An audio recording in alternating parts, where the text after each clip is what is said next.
My name is Ruby, and at 32, I thought I had learned to expect anything from my family. Don't come for Christmas, my mom told me softly.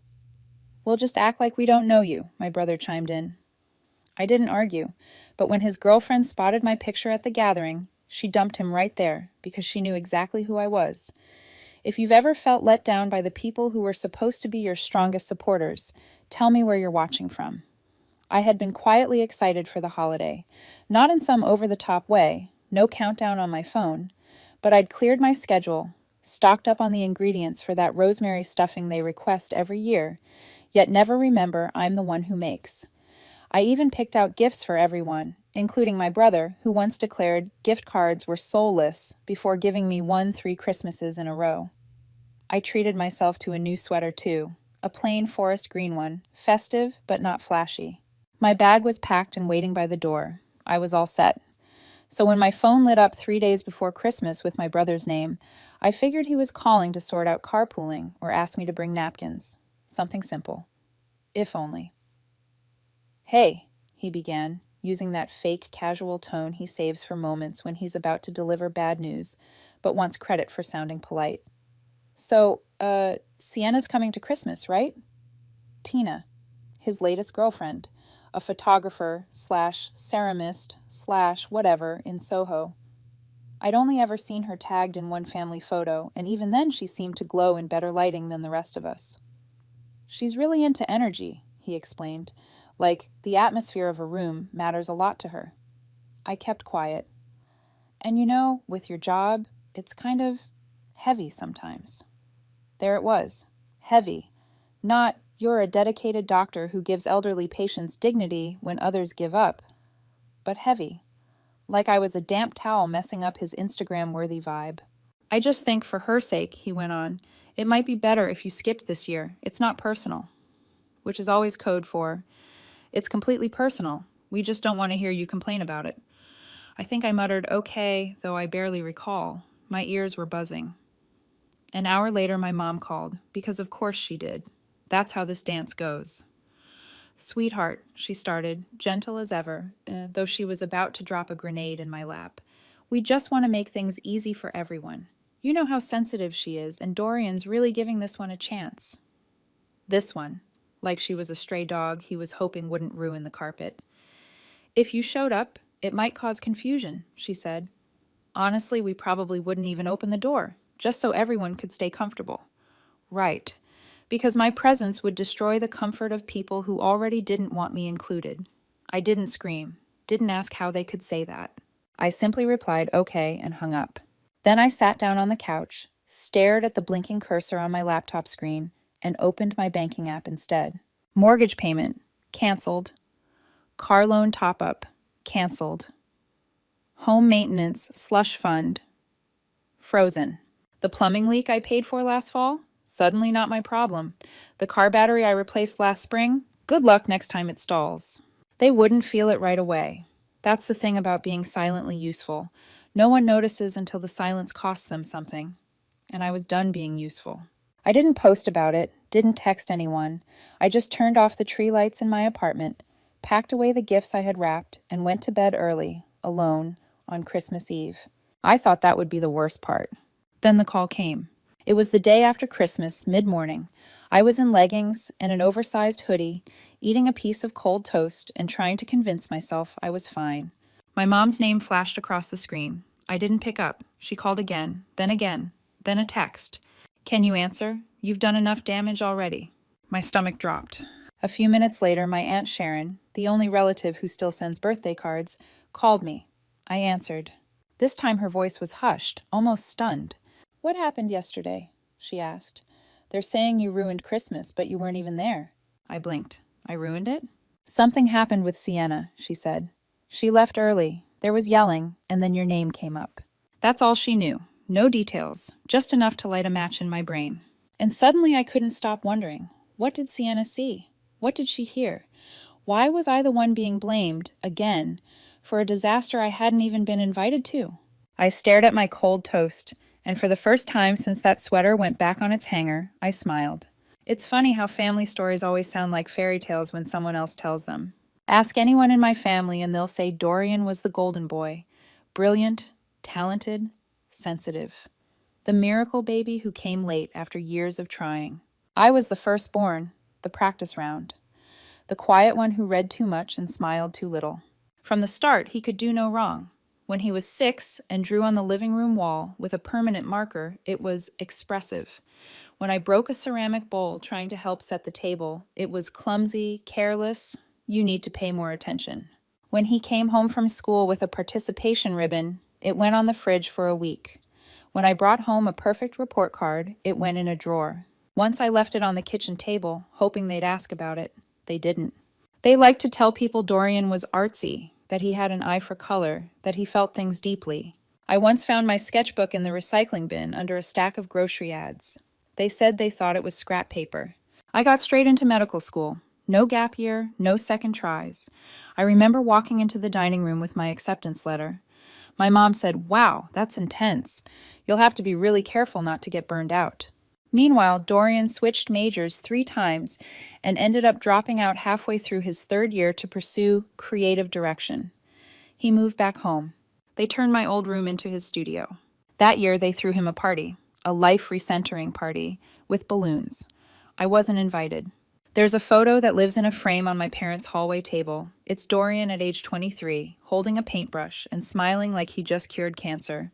My mom once told a neighbor he was born to lead with vision.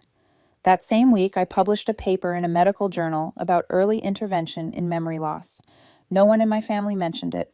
They used to call me too serious. "You're always working," they'd say. They never asked what I was working on. So when Christmas came and Sienna walked into that house, glowing, smiling, floating in like the second coming of Snow White, I wasn't surprised they tried to protect the illusion. And I wasn't shocked to hear how they talked about me. Aunt Sharon told me more in pieces, quietly, cautiously, like she knew it would sting, but figured I deserved to know. They called me difficult, said I never really got along with people, said I buried myself in dark things, that I lived in hospitals and talked like a robot. My brother apparently joked that I was basically death's intern. Someone else chimed in that I probably kept syringes in my purse, that I couldn't go 10 minutes without talking about disease. They laughed. They passed around wine. Someone said she'd have made the party feel like a funeral. And then Sienna saw my photo. That part they didn't explain, only that the room went quiet, that Sienna went pale, that she put her glass down and asked, "Is this the sister you told me about?" What followed, they didn't say, but I got the picture. For once, someone saw through the script, saw what I'd been trying to ignore for years, and the performance ended early. That's how I ruined Christmas, by not being there. 3 days passed before I got the voicemail. It wasn't from my mother or my brother or even my father, who only ever calls when he needs help understanding text stuff, also known as email. It was from Sienna. Her voice was quieter than I remembered from that one Instagram video they sent me weeks ago. Less polished, less floaty, more human. "Hi, I'm so sorry to reach out like this. I got your number from your aunt. I needed to say something. I hope that's okay." There was a pause, a long one. I didn't know. I really didn't know who you were, but I recognized your photo. You treated my grandmother Alma years ago. She still talks about you. You didn't give up on her when every other doctor did. You were kind. You were present. You changed everything. Another pause. "I'm sorry about what happened and what was said about you. I had no idea. I just wanted you to know that. I left because I couldn't pretend anymore." I listened to it twice, then again. And I'm not going to lie. I sat there in my kitchen, legs pulled up to my chest, and cried into a tea towel that smelled faintly like rosemary and bleach. Not because I was sad, but because for the first time in forever, someone saw me without being told how to see me first. Sienna didn't ask for anything, didn't suggest we talk again. She just acknowledged it, and that felt more healing than 100 apologies from my own family ever could. But of course, they couldn't let that silence last. 2 days after the voicemail, I got a new call, this one from my mother. I almost let it go to voicemail. I should have. She didn't start with hello, just launched right in like we'd been mid-conversation. "I don't know what you said to her, but now your brother's a mess. She's blocked his number. She won't talk to him. And now she's posted something online about being treated like garbage by the family of a woman she admires." There was a sound in the background, glass clinking. Either she was pacing in the kitchen or pouring herself a crisis glass of wine. Probably both. She tagged your photo, she added, like I'd committed a war crime. I let her talk. Eventually, she reached the point. We need you to speak to her. Just clarify that there was no bad intention, that she misunderstood. Right? As if I was the PR department. Now the damage control specialist for the family that couldn't be bothered to let me through the front door.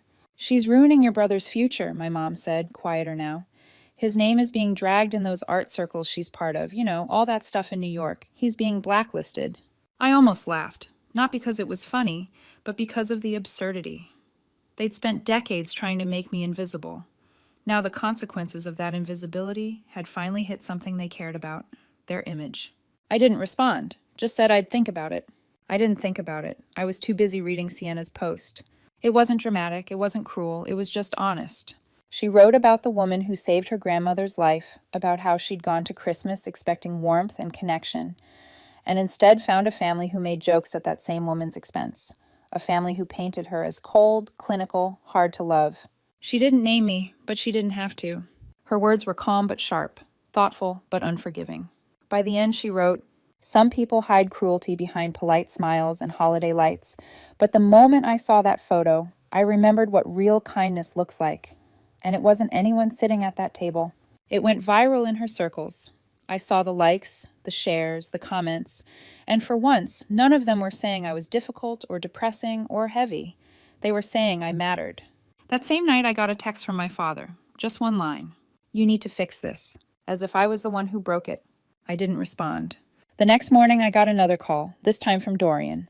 I debated answering, but curiosity won. His voice was rough, like he hadn't slept. I didn't know she knew you, he said. You could have just said something. I stared at the wall. You told me not to come. I was trying to protect the vibe. The vibe, I repeated. He sighed. You know what I mean. I really don't. Another pause. She's serious, he said eventually. She ended things. I don't think it's fixable. She said the way we talked about you made her sick. I didn't say anything. He went on, she blocked me, and now other people are reaching out saying I'm toxic, like I'm some kind of villain. Imagine that, I said dryly. Then he tried it. The guilt card. I always thought you were fine, that you didn't need anything from us, that you didn't want to be part of things. I didn't know it hurt you. I stared out the window. You didn't want to know, I said. Silence, then. So you're not going to help? I smiled to myself. I think the truth helped all by itself. He hung up. I didn't feel triumphant. I didn't gloat. It just felt done. A few hours later, Aunt Sharon called again. Sienna reached out to me, she said. She asked for your mailing address, said she wanted to send something. I hesitated, then gave it to her.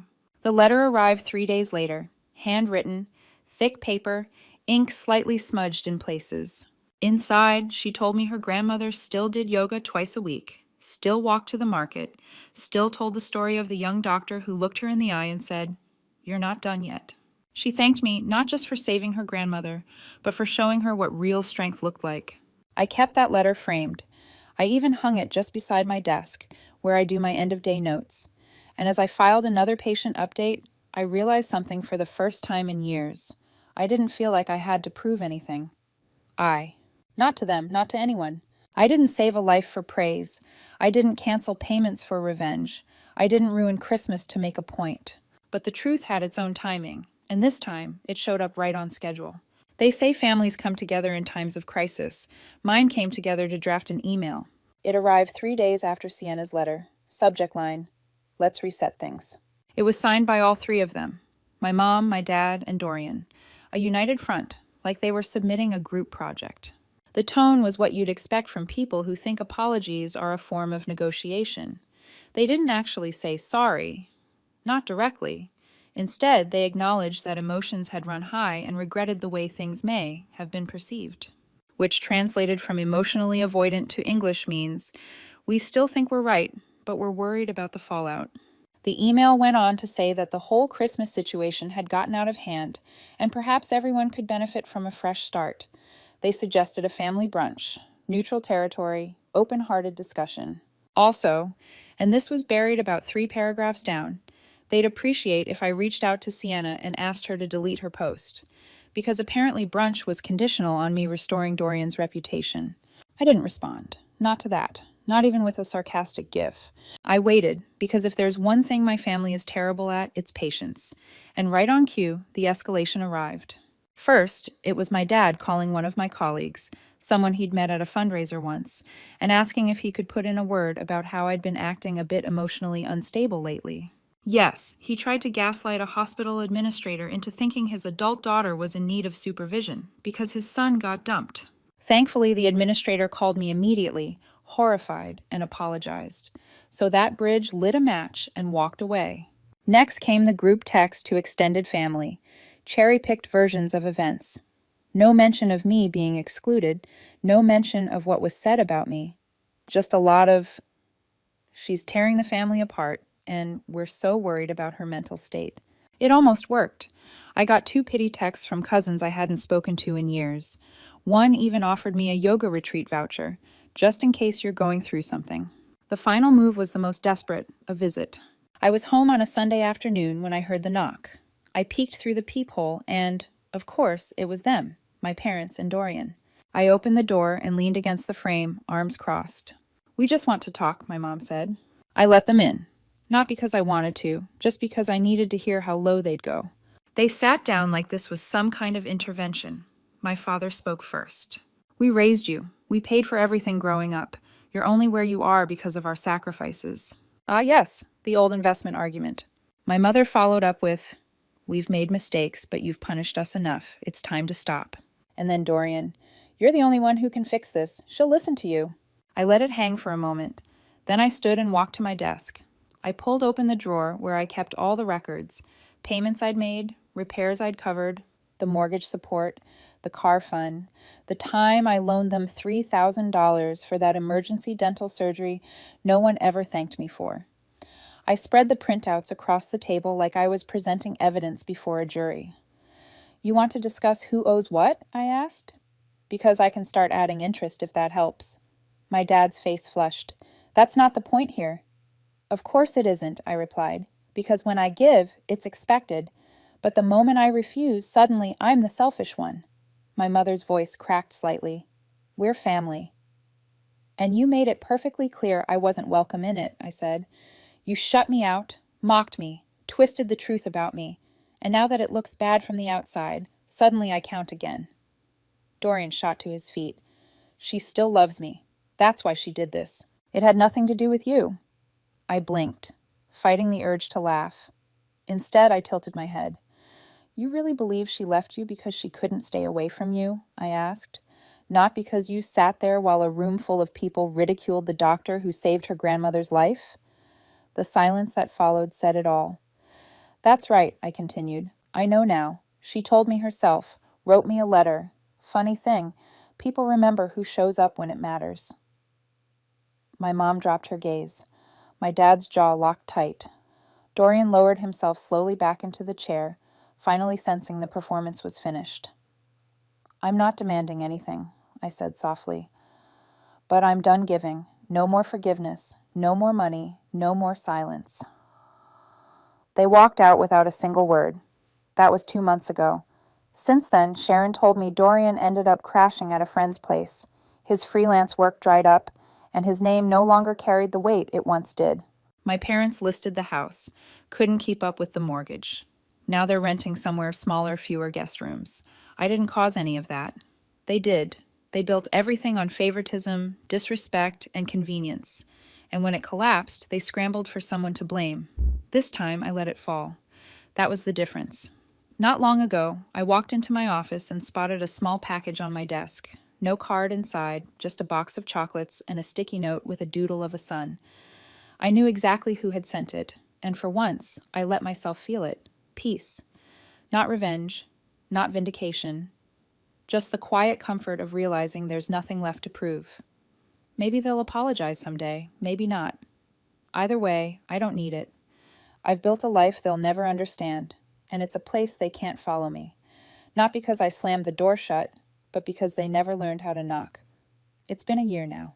Their numbers, their emails, even the family group chat I was never truly part of, all blocked. Not from bitterness, but from peace. Because sometimes the most compassionate act for yourself is to enforce a silence they can't invade. I didn't cut ties in one night, but once I saw the truth clearly, I never turned back.